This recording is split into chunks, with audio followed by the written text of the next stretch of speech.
BBC Tamil News. டிபிசியின் தலைப்புச் செய்திகள். அனர்த்தங்களுக்கு முகம் கொடுத்துள்ள பிரதேசங்களுக்கு சென்று தகவல்களை பெற்றுக்கொண்டு மக்களுக்கு அவசியமான நிவாரணங்களை உடனடியாக வழங்க ஜனாதிபதி நடவடிக்கை. ஜனாதிபதி அனுரகுமார திசாநாயக்கவினால் 2 அமைச்சுக்களுக்கு புதிய செயலாளர்கள் நியமிக்கப்பட்டுள்ளனர்.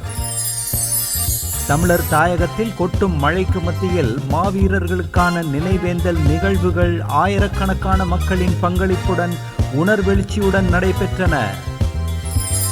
நாட்டில் தற்போது நிலவும் சீரற்ற வானிலையால் இதுவரை 4 பேர் உயிரிழந்ததாகவும் 6 பேர் காணாமல் போயுள்ளதாகவும் அனர்த்த முகாமைத்துவ நிலையம் தெரிவித்துள்ளது.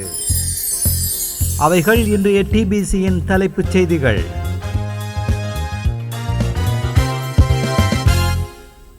வணக்கம். நீங்கள் இணைந்திருப்பது இன்றைய டிபிசியின் காலை தமிழ் செய்திகளுடன். இனி விரிவான செய்திகளை பார்ப்போம். அனர்த்தங்களுக்கு முகம் கொடுத்துள்ள பிரதேசங்களுக்கு சென்று தகவல்களை பெற்றுக்கொண்டு மக்களுக்கு அவசியமான நிவாரணங்களை வழங்க நடவடிக்கை எடுக்குமாறு ஜனாதிபதி அனுரகுமார திசாநாயக்க அதிகாரிகளுக்கு அறிவுறுத்தல் விடுத்தார். அதற்காக கீழ் மட்டத்திலிருந்து வலுவான பொறிமுறை ஒன்றை ஏற்படுத்த நடவடிக்கை எடுக்குமாறும் ஜனாதிபதி வலியுறுத்தினார். அனர்த்தங்களினால் பாதிக்கப்பட்டுள்ள மக்களுக்கு உடனடி நிவாரணங்களை வழங்குவது தொடர்பில் அரச அதிகாரிகளுடன் நேற்று ஜனாதிபதி செயலகத்தில் நடைபெற்ற கலந்துரையாடலின் போது ஜனாதிபதி அனுரகுமார் இதனை தெரிவித்தார். அனர்த்தங்களினால் பாதிக்கப்பட்ட மக்களை பாதுகாப்பான நிலையங்களில் தங்க வைத்து தேவையான உணவு மற்றும் மலசலக்கூட வசதி வழங்க நடவடிக்கை எடுக்குமாறும் ஜனாதிபதி ஆலோசனை வழங்கினார். எமது மக்களுக்கு உதவி வழங்க தேவையான அளவு நிதி ஒதுக்கப்பட்டுள்ளதாகவும் அவர் அதிகாரிகளுக்கு தெரிவித்தார். அந்த மக்களுக்கு நிவாரணம் வழங்குவதற்கு தேவையான நிதி ஒதுக்கீட்டை மேற்கொள்ளுமாறும் ஜனாதிபதி அதிகாரிகளுக்கு அறிவுறுத்தல் விடுத்தார்.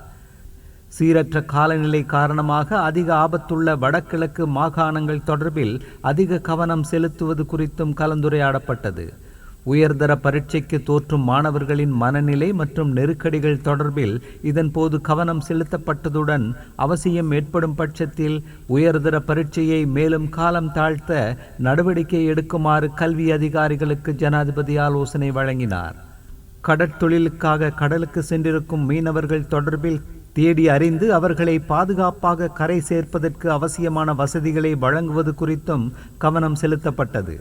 அனர்த்தங்களினால் பாதிக்கப்பட்டுள்ள மக்களுக்கு தரமான சேவைகளை வழங்கி பாதிக்கப்பட்ட மக்கள் தொடர்பிலான தகவல்களை பெற்றுக்கொள்ள நடவடிக்கை எடுக்குமாறும் ஜனாதிபதி அனுரகுமார திசாநாயக்க மேலும் அறிவுறுத்தினார். பிரதமர் கலாநிதி ஹரணி அமரசூரிய பொதுமக்கள் பாதுகாப்பு மற்றும் பாராளுமன்ற அலுவல்கள் அமைச்சர் ஆனந்த விஜயபால, ஜனாதிபதியின் செயலாளர் கலாநிதி சனத் நந்திக்க, பாதுகாப்பு அமைச்சின் செயலாளர் யாவைஸ் மார்ஷல் சம்பத் துய்யகொண்டா, பொதுமக்கள் பாதுகாப்பு அமைச்சின் செயலாளர் ரவி செனவிரத்ன, முப்படைகளின் பதவி நிலை பிரதானி ஜெனரல் சவேந்திர சில்வா, விமானப்படை தளபதி ஏர் மார்ஷல் உதேனி ராஜபக்ஷ, காலநிலை ஆய்வு திணைக்களத்தின் பணிப்பாளர் நாயகம் AK கருணாநாயக்க உள்ளிட்ட அதிகாரிகள் இதன் போது கலந்து கொண்டனர்.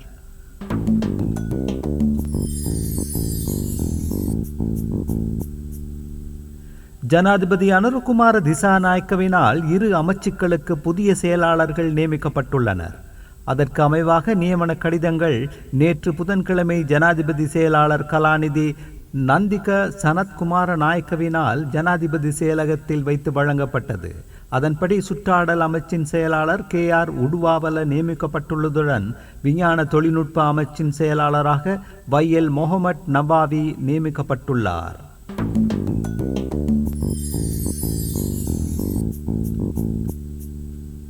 திருகோணமலை மாவட்டத்தில் 2942 குடும்பங்களைச் சேர்ந்த 8752 பேர் பாதிப்பு மற்றும் 131 குடும்பங்களைச் சேர்ந்த 329 பேர் பாதுகாப்பு மையங்களில் தங்க வைக்கப்பட்டுள்ளனர். திருகோணமலை மாவட்டத்தில் பெய்து வரும் கனமழை காரணமாக புதன்கிழமை பிற்பகல் 5 மணிக்கு பெறப்பட்ட புள்ளி விவர தகவலின்படி 2942 குடும்பங்களைச் சேர்ந்த 8752 பேர் பாதிக்கப்பட்டுள்ளனர். 131 குடும்பங்களைச் சேர்ந்த 329 பேர் பாதுகாப்பு மையங்களில் தங்க வைக்கப்பட்டுள்ளனர். 882 குடும்பங்களைச் சேர்ந்த 3173 பேர் உறவினர் வீடுகளிலும் தங்கியுள்ளனர். மேலும் 24 வீடுகள் பகுதியளவில் சேதமடைந்துள்ளதாக திருகோணமலை மாவட்ட அனர்த்த முகாமைத்துவ நிலையத்தின் பிரதிப்பணிப்பாளர் குகதாஸ் கருணாதாஸ் அவர்கள் தெரிவித்தார்.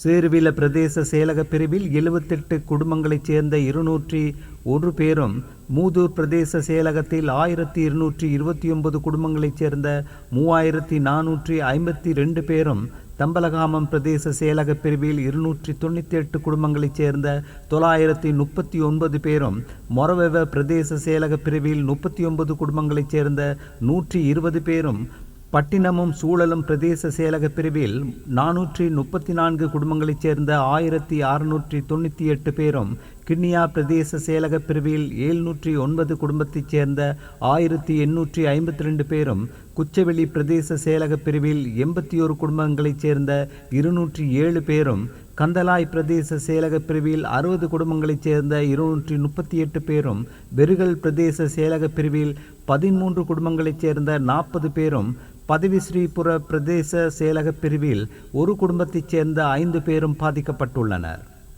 சேருவில பிரதேச செயலக பிரிவில் பாதிக்கப்பட்டுள்ள 12 குடும்பங்களைச் சேர்ந்த 40 பேர் செண்பகவல்லி வித்தியாலயத்திலும், தம்பலகாமம் பிரதேச செயலக பிரிவில் பாதிக்கப்பட்டுள்ள 20 குடும்பங்களைச் சேர்ந்த 68 பேர் சித்தி விநாயகர் வித்தியாலயத்திலும், பட்டினமும் சூழலும் பிரதேச செயலக பிரிவில் பாதிக்கப்பட்டுள்ள 40 குடும்பங்களைச் சேர்ந்த 82 பேர் பாரதிபுரம் பாடசாலையிலும், முத்துநகர் கிராம அபிவிருத்தி சங்க கட்டிடத்திலும், குச்சவெளி பிரதேச செயலக பிரிவில் பாதிக்கப்பட்டுள்ள 59 குடும்பங்களைச் சேர்ந்த 139 பேர் மொஹைடீன் ஜும்மா பள்ளிவாசலிலும் தங்க வைக்கப்பட்டு தேவையான வசதிகள் அமைத்து கொடுத்து வருவதாகவும் திருகோணமலை மாவட்ட அனர்த்த முகாமைத்துவ நிலையத்தின் பிரதிப்பணிப்பாளர் குகதாஸ் கருணாதாஸ் அவர்கள் தெரிவித்தார்.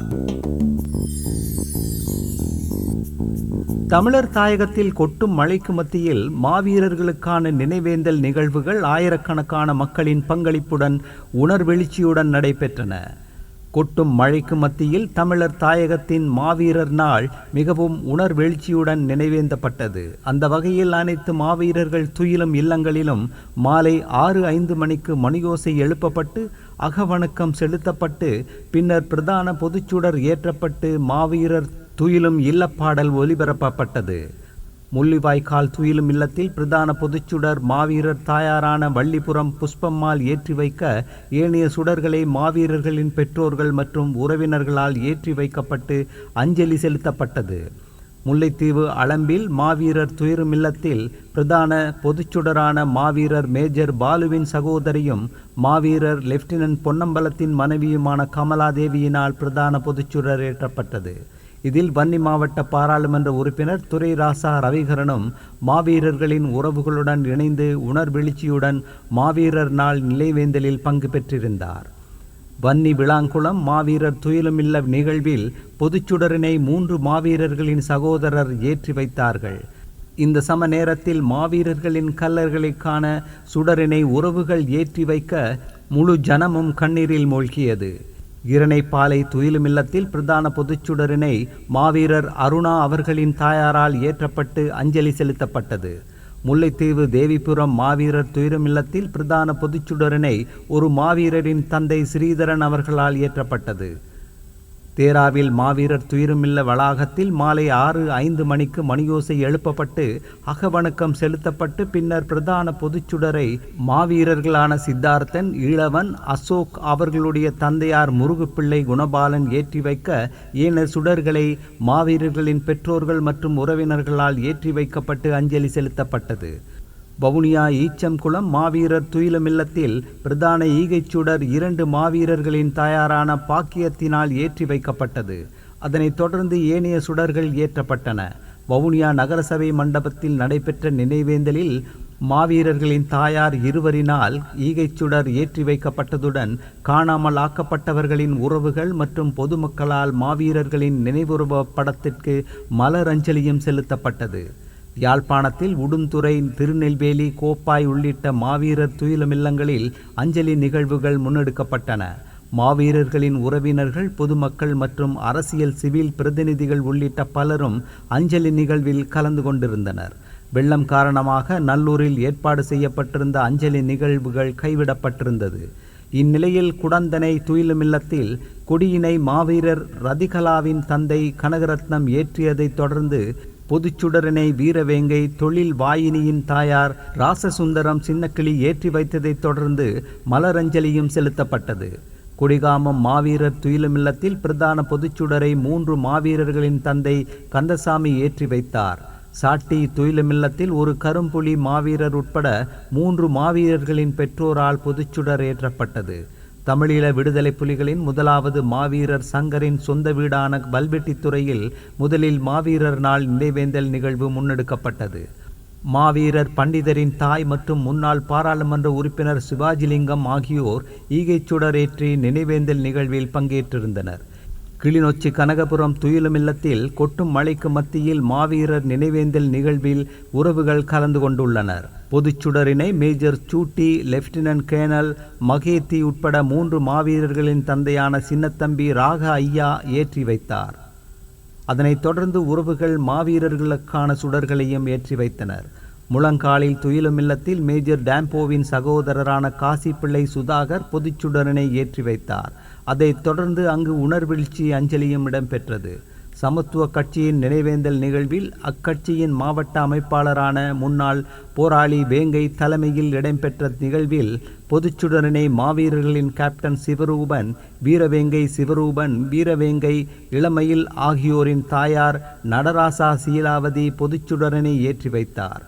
மன்னார் ஆட்காட்டி வெளி மாவீரர் துயிலுமில்லத்தில் 2 மாவீரர்களின் தந்தையான பிரதான சுடரை ஏற்றி வைக்க ஏனையவர்களும் தங்கள் உறவுகளை அஞ்சலிக்கும் வகையில் சுடரேற்றினார்கள்.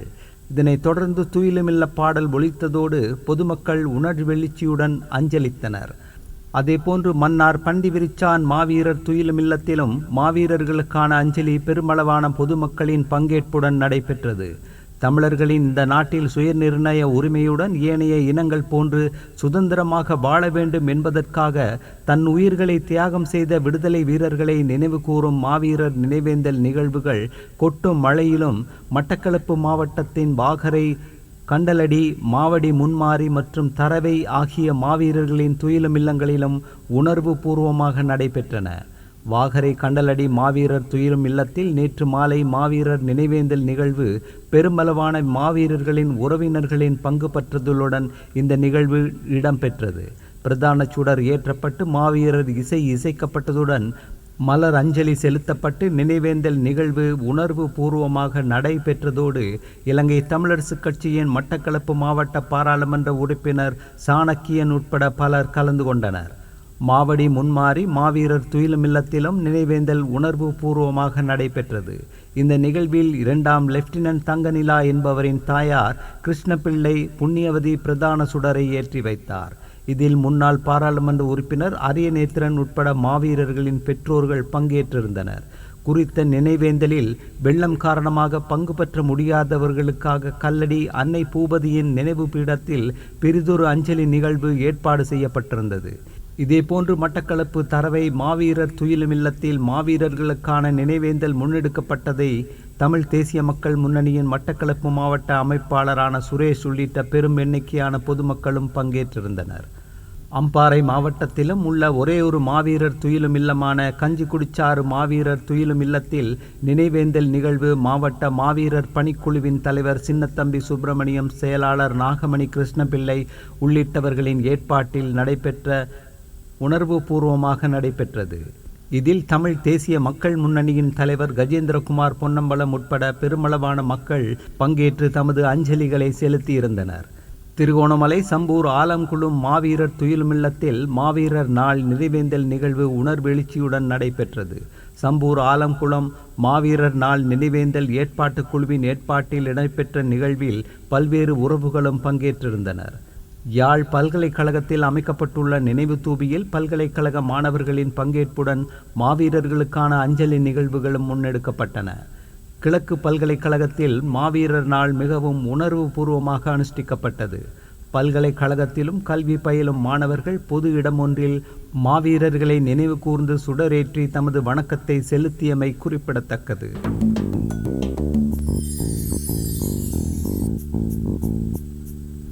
தென்மேற்கு வங்கக்கடலில் நிலை கொண்டுள்ள ஆழ்ந்த தாழமுக்கம் அடுத்த 6 மணித்தியாலங்களில் புயலாக வலுவடையும் என வளிமண்டலவியல் திணைக்களம் தெரிவித்துள்ளது.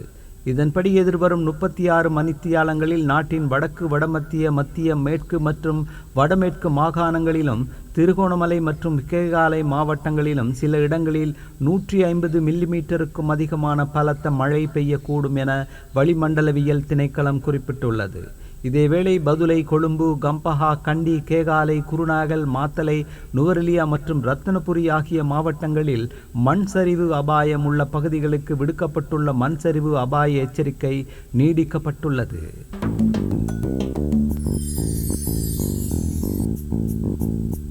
சர்வதேச நாணய நிதியம் முன்னெடுக்கும் இலங்கையின் கடன் மறுசீரமைப்பு முன்னெடுப்புகளுக்காக கடன் வழங்குநர்களின் உயர் பங்கு பற்றுதலின் கட்டாய தேவையை வலியுறுத்தி இருப்பதோடு அது நாட்டில் எதிர்பார்க்கப்படும் பொருளாதார மறுசீரமைப்பு வேலை திட்டத்தின் வெற்றியை உறுதிப்படுத்த அவசியமான நடவடிக்கை என்றும் சுட்டிக்காட்டியுள்ளது. நவம்பர் 26ஆம் தேதி நிதி சமூகத்தின் உறுப்பினர்களின் மத்தியில் உரையாற்றிய சர்வதேச நாணய நிதியத்தின் முகாமைத்துவ பணிப்பாளர் கிறிஸ்டலினா ஜோர்ஜியாவா சர்வதேச நாணய நிதியத்தின் ஒத்துழைப்புடனான கடன் மறுசீரமைப்பு நிகழ்ச்சி நிரலுக்கு அமைய இலங்கையின் முன்னேற்றம் மற்றும் நிலையான கடன் நிலைத்தன்மையை உறுதிப்படுத்திக் கொள்வதற்காக கூட்டு முயற்சியை மேற்கோள் காட்டி அறிக்கையொன்றையும் விடுத்துள்ளார். இலங்கை அதிகாரிகள் சர்வதேச நாணய நிதியத்தின் உதவியுடன் எதிர்பார்ப்புகளுடன் கூடிய பொருளாதார மறுசீரமைப்பு வேலை திட்டத்தை செயற்படுத்தியிருப்பதோடு கடன் நிலைத்தன்மை மற்றும் வெளிச்சாத்திய கூறுகளை வழமை நிலைக்கு கொண்டு வருதல், பரந்தளவிலான பொருளாதார மறுசீரமைப்புகளுக்கு உதவுதல் மற்றும் பொருளாதார நிர்வாகம் மற்றும் வெளிப்படைத்தன்மையை பலப்படுத்தல் என்பவையே அந்த வேலை திட்டத்தின் நோக்கமாகும் எனவும் கிறிஸ்டலினா ஜோர்ஜியாவா சுட்டிக்காட்டியுள்ளார். சுமார் $3 பில்லியன் 48 மாத நீடிக்கப்பட்ட கடன் வசதியை அடிப்படையாக கொண்ட மறுசீரமைப்பு வேலை திட்டத்துக்கு 2023 மார்ச் மாதத்தில் சர்வதேச நாணய நிதியத்தின் நிறைவேற்று சபை அனுமதி அளித்துள்ளது. பொருளாதாரத்தை மீண்டும் வளமை நிலைக்கு திருப்புதல், குறைந்த பணவீக்கம் மற்றும் கையிருப்பை அதிகரித்தல் உள்ளிட்ட விடயங்களில் பெறுபேறுகளை காண்பிக்கும் இந்த வேலை திட்டத்தின் முன்னேற்றகரமான ஆரம்பம் குறித்தும் கிறிஸ்டலினா ஜோர்ஜியாவா இதன் போது குறிப்பிட்டுள்ளார்.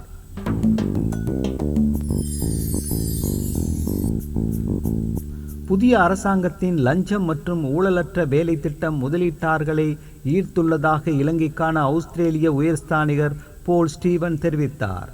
லஞ்சம் மற்றும் ஊழலற்ற பொறிமுறையை நாடு முழுவதும் ஸ்தாபிக்க அரசாங்கம் கொண்டு செல்லும் வேலை திட்டத்திற்கு எந்த நேரத்திலும் ஆதரவளிக்க தயார் எனவும் ஆஸ்திரேலிய உயர்ஸ்தானிகர் இதன் போது தெரிவித்தார். இலங்கைக்கான ஆஸ்திரேலிய உயர்ஸ்தானிகர் போல் ஸ்டீவன் ஜனாதிபதி அலுவலகத்தில் ஜனாதிபதியின் செயலாளர் கலாநிதி சனத் நந்திக குமாரவை சந்தித்து கலந்துரையாடிய போதே இதனை தெரிவித்தார். ஆஸ்திரேலியா மற்றும் இலங்கைக்கு இடையில் காணப்படும் 75 வருட உறவுகளை மேலும் பலப்படுத்தி கொண்டு இரு நாடுகளுக்கு இடையிலான நெருக்கமான தொடர்புகளை மேலும் பலப்படுத்தி முன்னோக்கி கொண்டு செல்ல எதிர்பார்ப்பதாகவும் உயர்ஸ்தானிகர் தெரிவித்தார். தேசிய பாதுகாப்பு, கடல்சார் அலுவல்கள், டிஜிட்டல் மயமாக்கம், அரசு துறை நவீனமயப்படுத்தல், தொழில், கல்வி, வலுசக்தி உள்ளிட்ட துறைகளில் ஆஸ்திரேலியாவின் தொழில்நுட்ப உதவிகளை பெற்றுக்கொள்வது தொடர்பிலும் இதன் போது கலந்துரையாடப்பட்டது. அந்த செய்திகளோடு நிறைவு பெறுவது டிபிசியின் இன்றைய காலை தமிழ் செய்திகள். மீண்டும் மாலை செய்திகளோடு சந்திப்போம். வணக்கம்.